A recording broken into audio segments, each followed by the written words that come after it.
Hello friends, welcome to the fifth part of a Kubernetes series. In this video, I am going to explain you how to use Helm to deploy the PHP application along with the MySQL database. In my previous videos, what I did is I used kubectl create-f command to create all the resources. But then we will see how to use single Helm install command to deploy the complete application.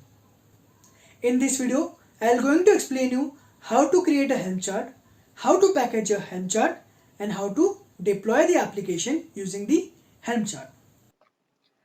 Let's get started. So as a prerequisite, we have to do a couple of things. So the first thing that we need to do is we need to move into the session_5 directory, which contains all the resources required to deploy application using Helm. So let's perform that step.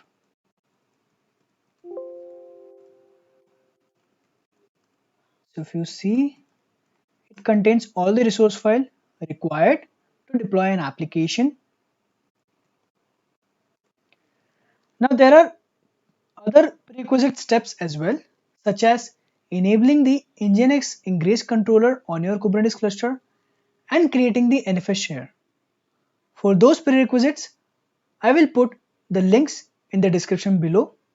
Please have a look, please refer those links and complete the prerequisite sections. So the first step here is to create the Helm chart. So the name of the Helm chart I will give here is phpMyAdmin. So it will create the Helm chart. Okay. Now it creates the Helm chart with some default files that we no longer require. So let me remove those files.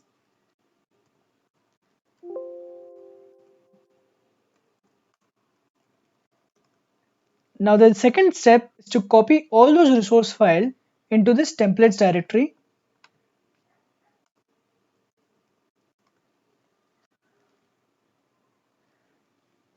The step number 3 here is to package the recently created Helm chart. So to do that, we use Helm package command.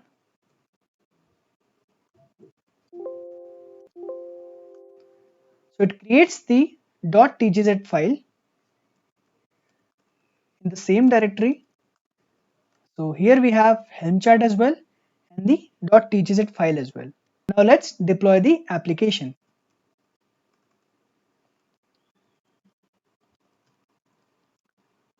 We have to provide the name of the Helm chart along with the location of the package. So application gets deployed. There is a command in Helm that is helm ls, which will list all the releases. So here we have created a new release. The name of the release is phpMyAdmin, and these are some of the details. Let us also verify that whether the pods are running or not. Yes, so the pods are also running. The last step here is to access the application via the hostname, because as part of the application deployment, we have also created the ingress rule. Let us access the application using the hostname.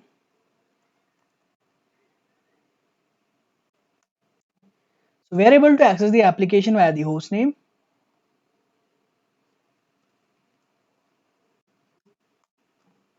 And we are also able to log in it successfully. So that's it for this video. Thank you and have a good day.